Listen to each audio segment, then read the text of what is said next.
Time is coming at us like a speeding train's friends, with summer almost over and September is right around the corner. That means that the WNBA regular season is also racing to the end, some at a much better clip than others, some with a little bit uptick. We're going to talk about it all today right here on Locked On Women's Basketball. Ogunbowale for the win.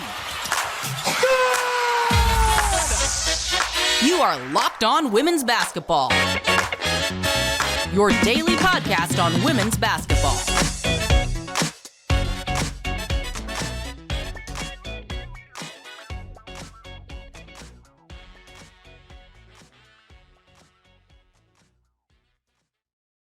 Happy Monday, everyone. It is August 28th, 2023, the last Monday of the month.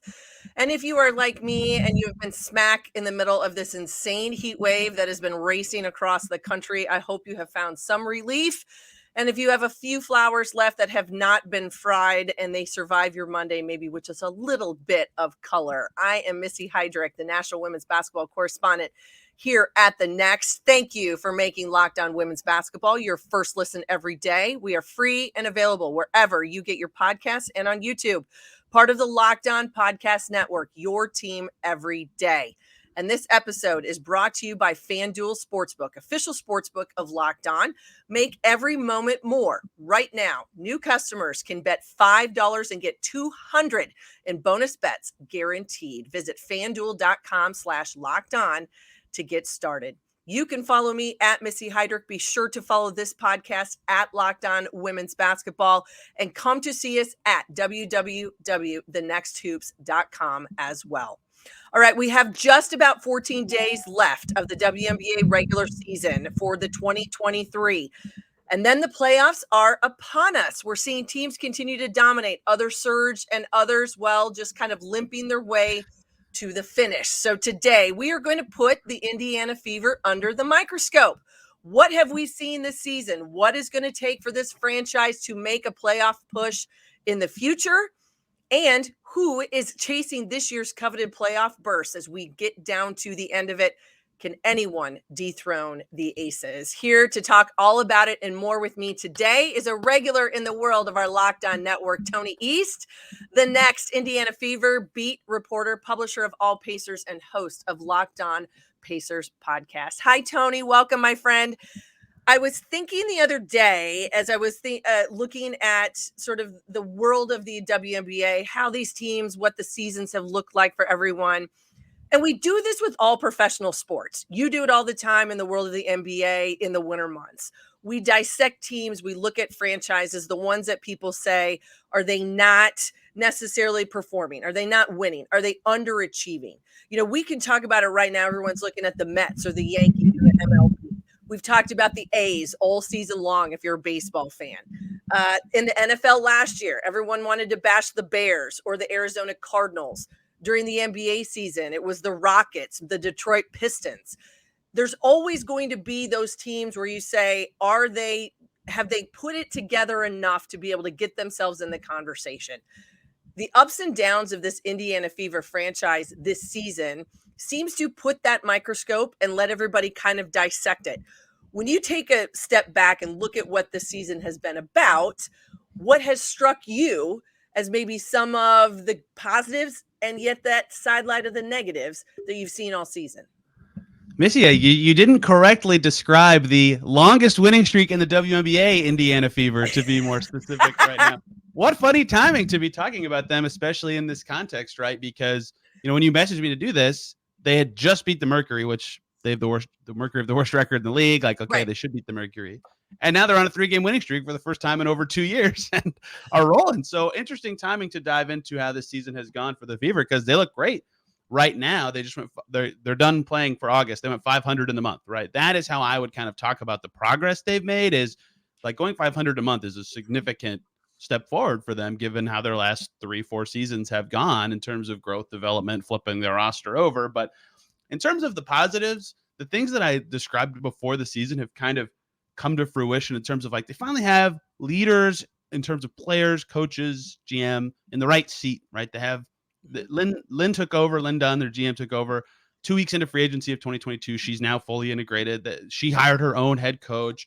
They have their star young player in Aliyah Boston, who is as advertised and getting better, right? Their Yes. player development track record looks good with her already. Kelsey Mitchell looks better. She's had a crazy streak here as they've gone on this win streak. Like, a lot of the key stuff they needed to get right to turn the franchise around has all been clicking and hitting. And I think that's great. And their player development this season, right? Grace Berger's gotten better since the season started, who they picked. Victoria Saxton's been a hit for them in the third round, like all that kind of stuff. They have to be happy about, because this is certainly the start of a project for them. It's longer term. They're climbing out of the W basement. They've done that. They're 10th now. Their net rating suggests they're closer to the playoffs than their record does. Yeah. And yet they still have this just giant problem of inconsistency where for a 40-minute game, they play well for, I'll say, 33 of them, 34 of them most nights, and the other 6 border between laughable and atrocious. And they know that, right?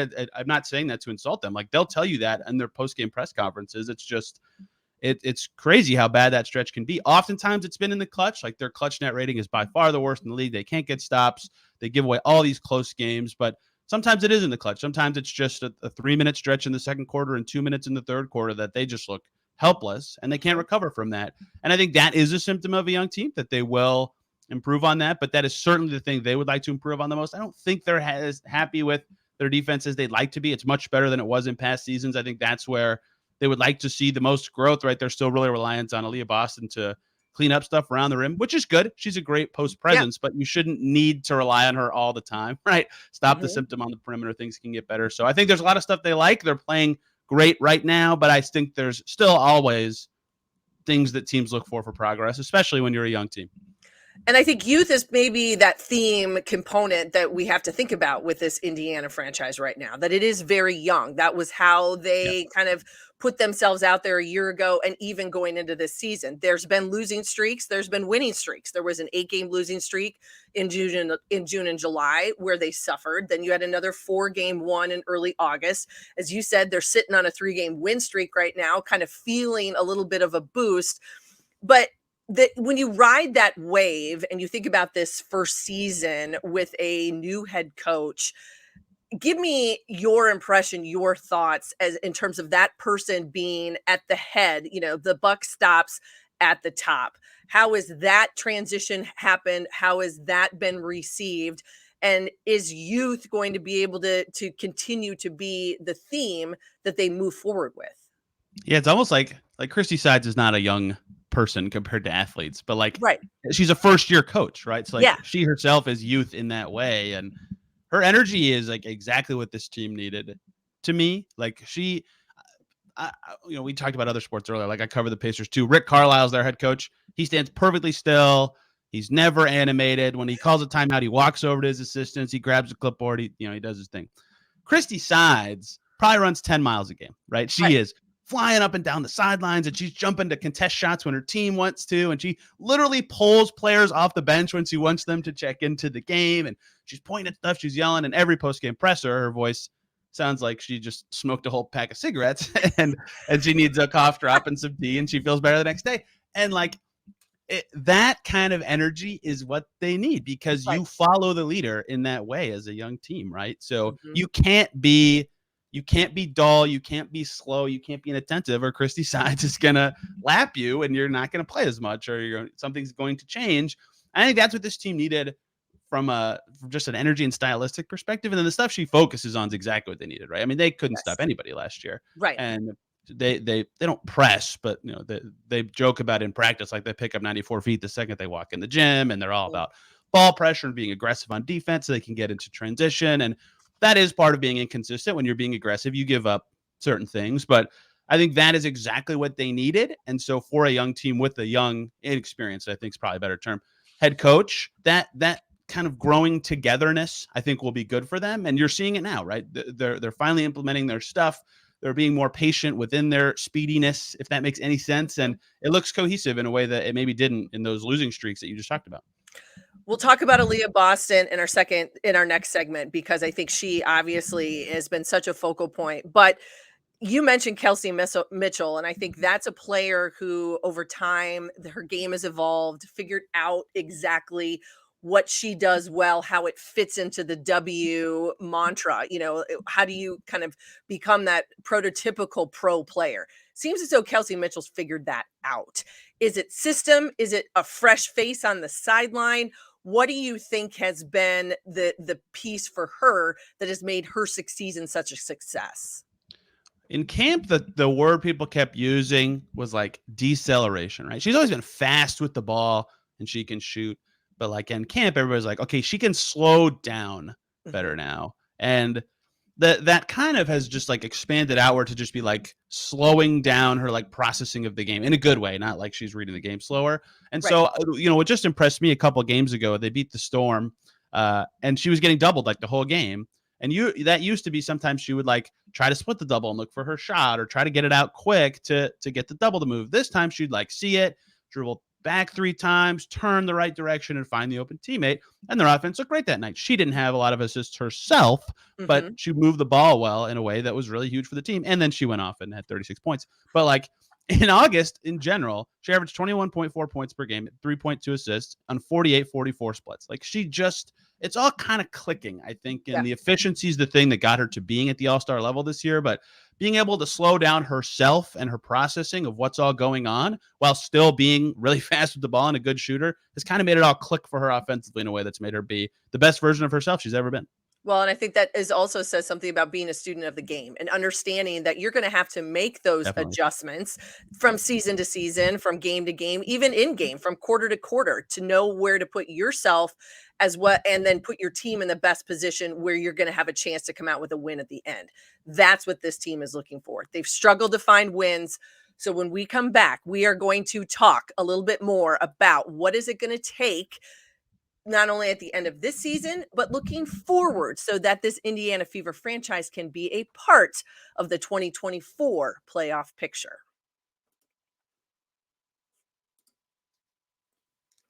But first, a message from our friends at FanDuel. Get ready for the NFL season with incredible offers from FanDuel, America's #1 sportsbook. Right now, new customers can bet $5 and get $200 in bonus bets guaranteed. Plus, all customers who bet $5 will get $100 off NFL Sunday Ticket from YouTube and YouTube TV. It is right around the corner, friends. The NFL season is getting ready to kick off. I live in Kansas City, so everybody here is a Chiefs fan. Now is the best time to join FanDuel. The app is easy to use and you can be on everything from spreads to player props and more. So visit FanDuel.com/lockedon and kick off the NFL season with an offer you won't want to miss. FanDuel, the official partner of the NFL.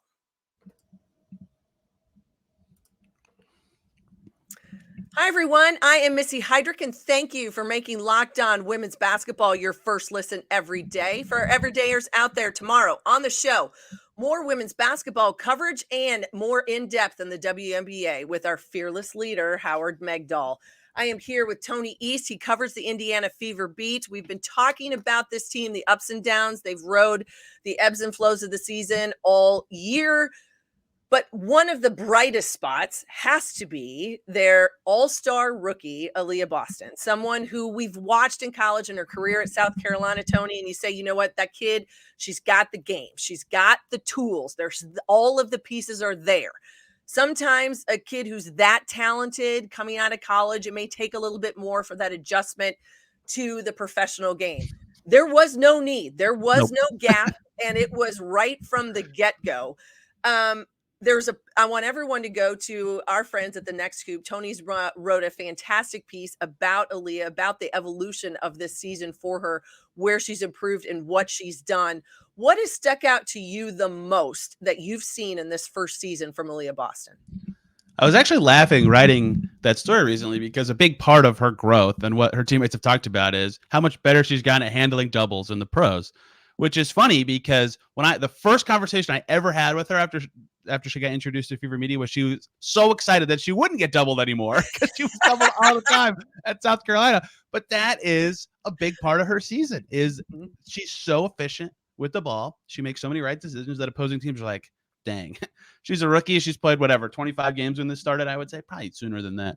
we got to send two. We got to mix it up, right? That was the hardest part for Aliyah, was when the double came from her side or the wing, she could see it. She was ready. She could see where the open man was. She could take a dribble and make it happen. When it came from behind her on the baseline, she was not as good at those. That took her a little more time to figure out where it was coming from and more communication from her teammates. But as she has done for her whole basketball career, she figured it out very quickly, right? And now she's, her passing has improved since the break, and they're allowing her to explore her jump shot a little more. And what has impressed me right away is it wasn't that they made some plays for her to shoot threes and she just started taking threes.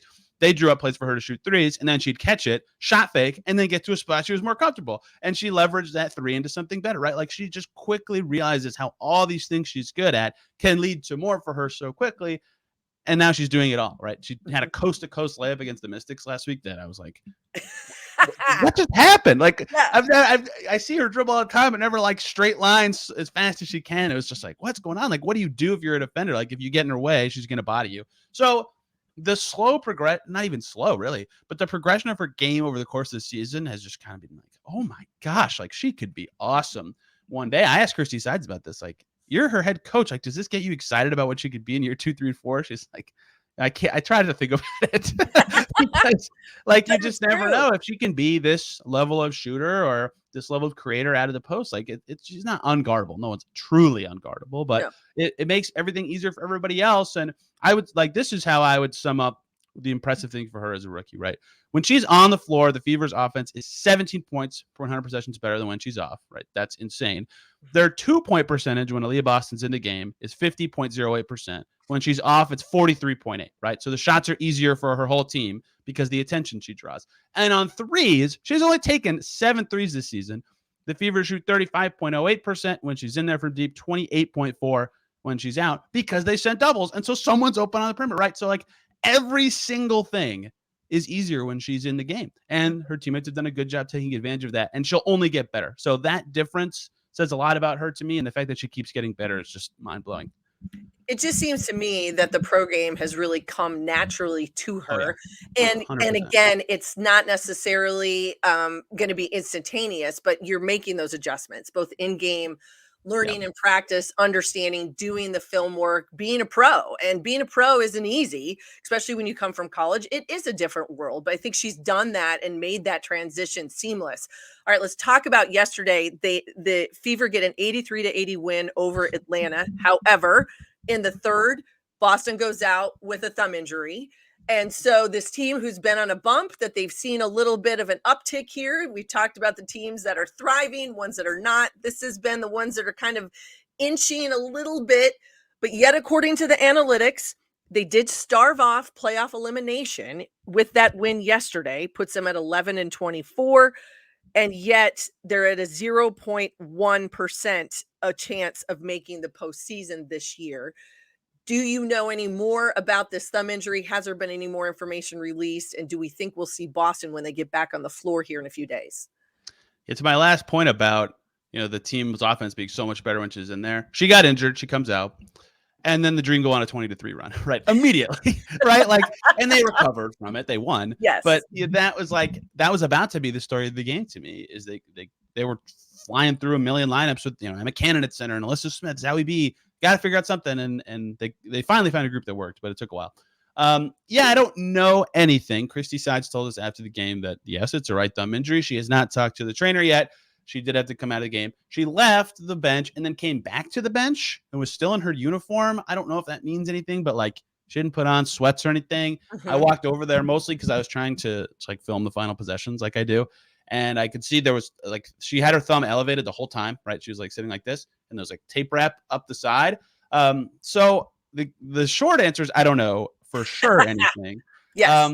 If that percentage of the playoffs was a little higher than 0.1%, I might be a little more confident that she'll play every game the rest of the season. I don't know what it's going to mean or what the injury truly is. Like, if it's broken, she's just done. Mm-hmm. But I don't know that it is. It's hard to say just from what we know and what was said. I have a picture of the tape wrap. I probably should share that like a good journalist instead of just keeping it on my phone. But if she can't play, they're already on. They already have to win out and have the Sparks lose out to make it. That's already probably not going to happen anyway. But if she is injured, it's their season's just, I mean, they're not going to win out. And I don't know if she can or can't, but the fact, I think like some context clues suggest that she's like fine-ish, but the context of the Fever season and the fact that she had to keep it elevated make me think maybe not, but they have 5 days off before their next game. So I can't give you any concrete answers, which maybe means I'm not doing my job correctly, but I think that it's something that could maybe keep her off the floor a little bit, but maybe not season ending. That would be my guess, but that is, again, a guess. All right. Well, as you said, 5 games left. And then if you're Indiana, if you're a fan, if you're looking at this franchise, I think the next question has to say more than likely not going to be in the playoffs. Therefore, we've got to look forward. We got to think about the future. So as you've watched this team all season, we've seen the progression. We've seen Aliyah Boston just kind of burst onto the WNBA scene and be such a huge piece of what they can build around. Let's look into the looking glass. Let's think forward. What has to happen what are the needs? What are the things that this franchise are going to need moving forward? What do they find in free agency? What are they going to have to look for in the draft? What happens next? Shooting. They need shooting. It's not even that they're a bad shooting team. They were before this year. This year, they're like 7th, I think, or 8th in the league in 3-point percentage. But like one really big threat, like a Sammy Whitcomb level or a Beck Allen level shooter, would just totally change the geometry of this team and like make it hard to double Leah, give more space for Kelsey Mitchell. Like all the stuff that they have would be amplified that much more with like a lights out. They have good shooters. Like Christy Walsh just won them a game making 6 threes last night, but more shooting would go a long way for them. I think that's been the biggest thing that has kind of come and gone. Like they have some games where they look awesome shooting and some games where they just look totally woeful. And so a little more consistency there, I think, would open up a lot for them. Their offense has been pretty solid this year, right? They're 5th in offensive rating, which means they're bad at defense too. And that's the other thing that they want to improve. And they've been awful on defense for years and years. They are currently last in defensive rating by 0.1 points per 100 possession, which is still last. Last year, their defensive rating was 2 points worse than that. Like they're making strides, but to me, 3-and-D wings, which are like the most valuable thing ever, basically, as role players, they need those. They need as many of those as they can get.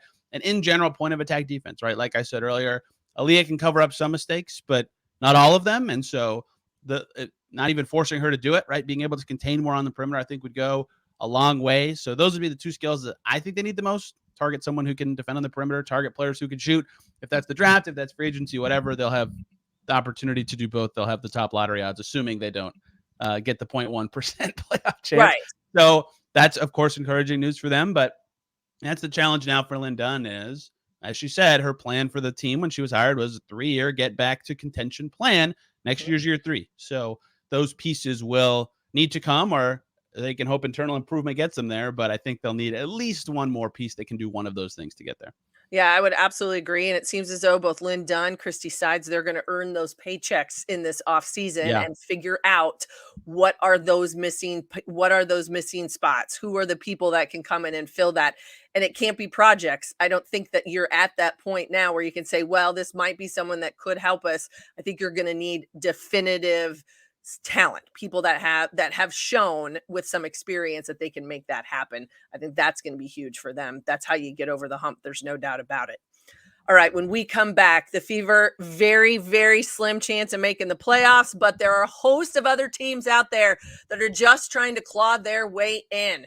Who's got a shot at it and what to look for in these last couple weeks of the WNBA regular season.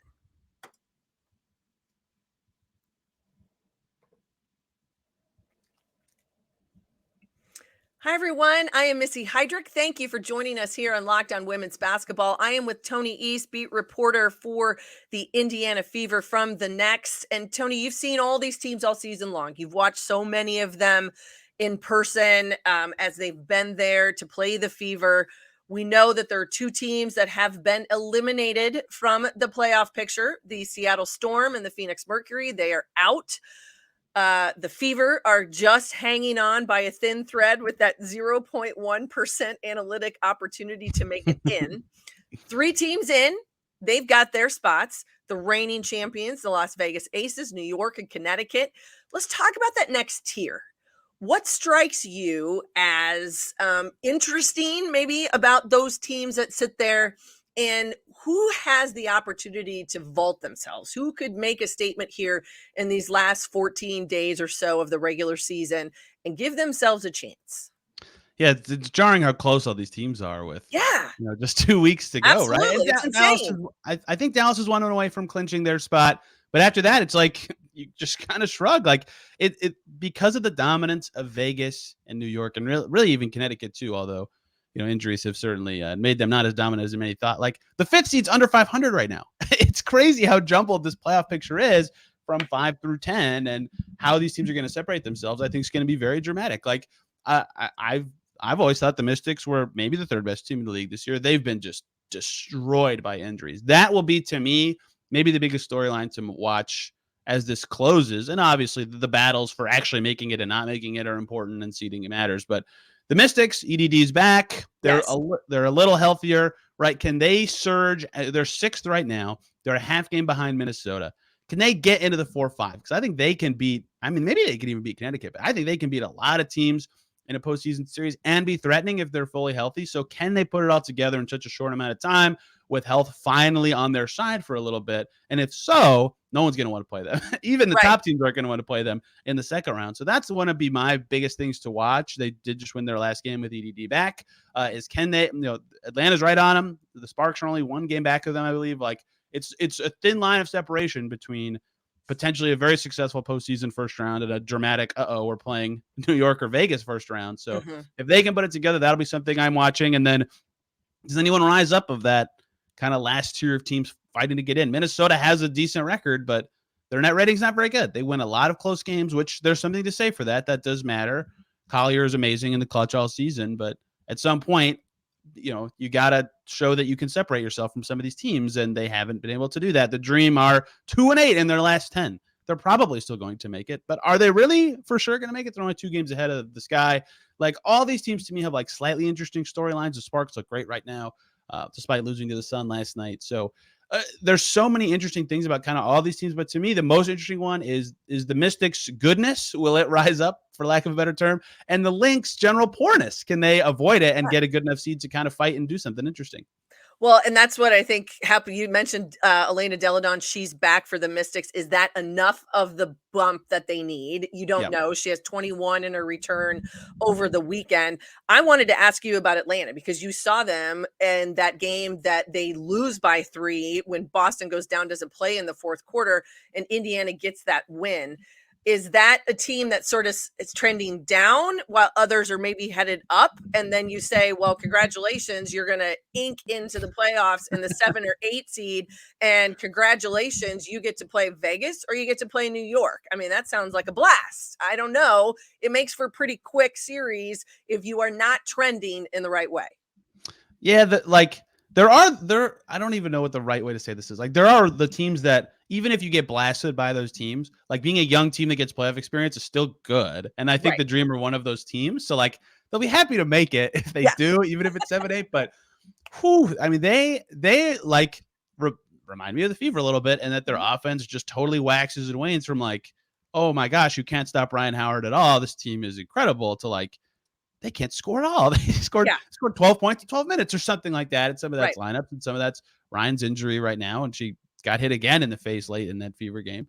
But it just hasn't all been there for them in a way that it was earlier in the season when they were. How did they get where they? I don't think they were ever third, but they were certainly fourth at times this year in the standings. Like that has to be better for them. I think that's kind of waned away, and they still have the talent to make it. To me, I think it'll only take 2-ish more wins, and there's a Sky Sparks game coming, which means one of those teams has to lose, which is good for the Dream. I'm sure we'll talk about that game in just a second, but they just don't look connected right now, and it's not a good time for that with all these teams right on your tail. And they have early this season. I know they can recover because I've seen them be better than this. I've seen them score 100 points against the Fever also in Cambridge. So I've certainly seen them at their best and worst, but currently trending in a bad way. And for lack of a better term, they just don't look connected. And that seems like lazy analysis, but that's what it was. You mentioned games. what on the schedule here this last 2 weeks or so, 14 days, the ones that you think are going to stand out? We know Vegas, New York, Connecticut, they're in. Whether we see a little load management, a few here or there, I don't know. If I'm Becky Hammond, I got to think smart of how I want to use these last 2 weeks and have your team rested and ready to go when the playoffs commence.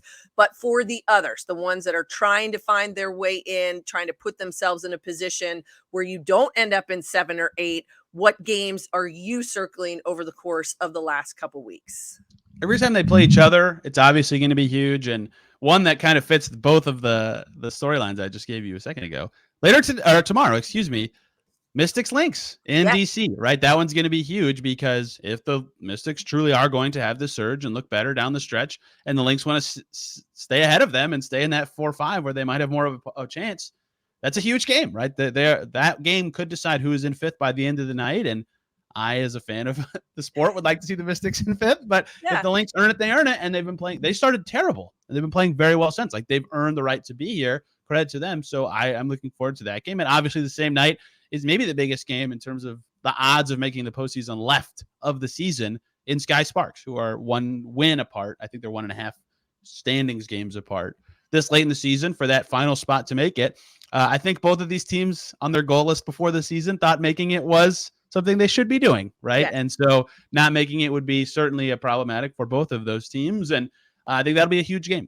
The Sky really need it. They finally got a win. The Sparks finally lost, right? So a little bit of shift in momentum there. But really, as the season kind of progresses, there's not a ton of them, but all those games between these teams that are close, right? Minnesota hosts Atlanta pretty early in September. Like, all these jumbled up teams in the middle of the standings, every time they play each other, it's going to be a huge game, right? It'll have massive implications on basically the entire rest of the standings. I think the Sparks played the Mystics in there once. I can't remember all of them off the top of my head, but those ones for the 8-9 stand out. Every Mystics game is going to stand out to me, but anytime anybody below Dallas and above Indiana plays each other, it's a huge game on the rest of the schedule.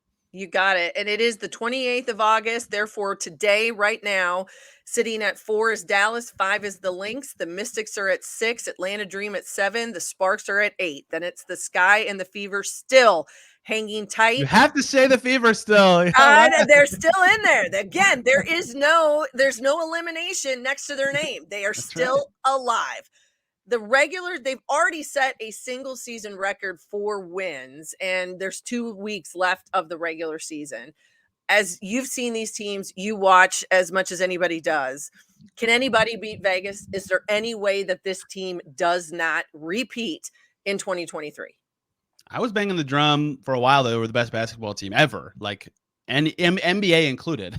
Like, they are the best team ever.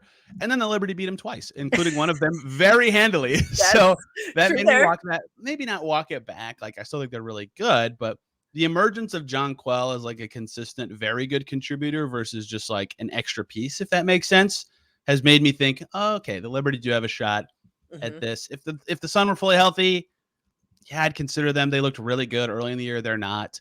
So I think Vegas is the favorites. Maybe that's just because they're my favorite team to watch still. But if they get Candace Parker back, I think they'd be the favorites still. But the Liberty have certainly made me walk back they are undisputedly one of the best teams ever take. And I will say that there is a chance. I just hope it's those 2 teams in the finals, because I think that's just going to be such an awesome series. Yeah, I think they are the number 1 challenger. I think you're absolutely right. And if you were going to script this out so that we head into September, I think that's the one that everybody wants to look at. They want to say, yeah, we're going to get a Vegas, New York WNBA final and have them duke it out and see where it goes. And hopefully it goes for the entire series and it's not a sweep or somebody gets out of there early, because I think that would make for great basketball and a fantastic showcase of the WNBA. That's what you want. Yes. You want to be able to do that and put that in front of people to continue to grow this professional side here for the WNBA.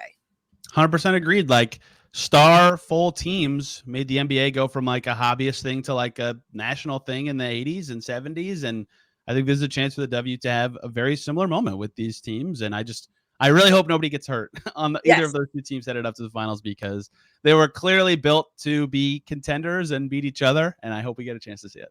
Well, you're a man of the NBA, so you know those words, load management. I mean, come on, they're part of the vernacular. I know what it is, but I hate it at the same time. It's just part of what we're supposed to be talking about. That's what we're supposed to be doing. We're supposed to put that into the line. All right, Tony East, where does everybody find you, my friend? Yes, on whatever it's called. I almost said Twitter. The former Bird app. I'm there at Tony R. East for coverage of Indiana's professional basketball teams, at the Next Hoops as well, for coverage of the Fever, who we talked about for 25 minutes here because they are rolling. Lots of fun stories coming out there. Yes, 3-game winning streak for the Indiana Fever. And again, go see Tony's work at thenexthoops.com. A fantastic piece about Aliyah Boston and the evolution of her game in this rookie season, and a team to keep your eye on. They are still in the playoff picture. It's slim, but they are still there. Thank you, Tony. It has been fantastic. You can find me, Missy Heidrick, on X, formerly known as Twitter, Bird app, whatever, and all my amazing colleagues. Make sure you follow us at thenexthoops.com and this podcast at Locked On WBB. Thank you, everybody, for making Locked On Women's Basketball your first listen every day. Tomorrow on the show, more women's basketball and WNBA coverage with our fearless leader, Howard Megdal. We will see you next time right here on Locked On Women's Basketball. The playoffs are coming. The regular season is coming to an end. Get ready. It is going to be a very fun September.